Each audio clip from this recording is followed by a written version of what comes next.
The New York Rangers are headed back to the Stanley Cup Playoffs for the third year in a row and are riding high after winning both the Metro and the President's Trophy.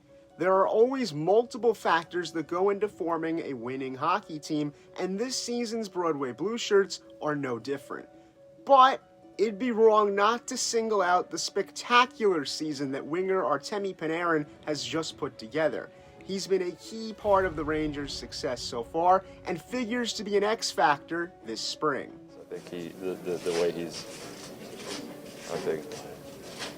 take control over games, comes up with big time goals and big time plays, and I think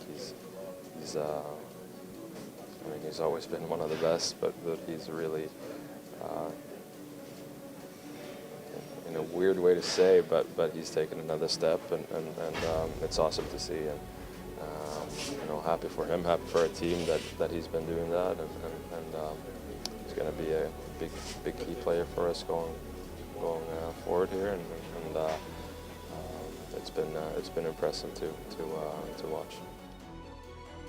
Breadman posted a career-high 120 points and 49 goals, along with 71 assists across 82 games. He added at least 1 point in 67 of those 82 games.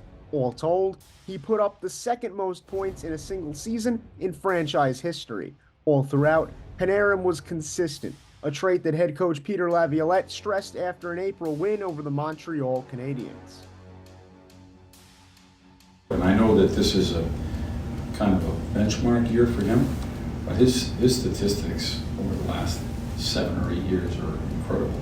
I mean, they're in the top probably 8 players that can produce on a rate like he does. And so for me, there's consistency that goes with that.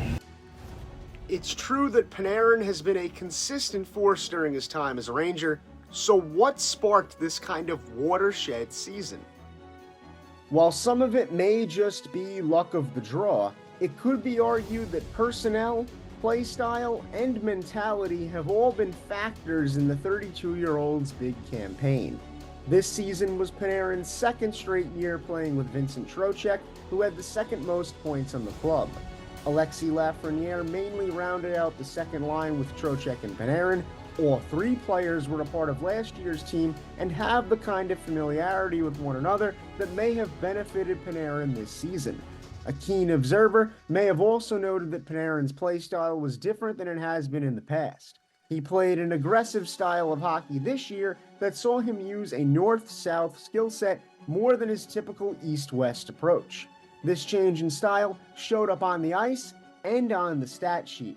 Panarin attempted 303 shots on goal. That was up from his count of 204 a year ago, and his most since he was a member of the Columbus Blue Jackets. This aggression also aided Breadman on the power play. He scored the 3rd most power play goals on the team and had the most power play assists. It can be said that Panarin's change in style was a direct result of a mentality shift. A recent New York Post article from Larry Brooks emphasized just how much last season's playoff failure motivated the 3-time All-Star to adapt and evolve. Panarin was silent against the New Jersey Devils last postseason and also struggled against the Carolina Hurricanes and Tampa Bay Lightning 2 years ago during the Rangers' run to the conference finals. All great athletes understand the lessons that come with past failures, and Artemi Panarin is no exception.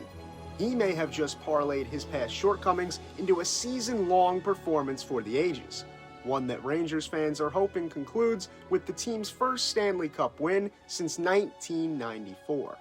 With WFUV Sports, I'm Colin Loughran.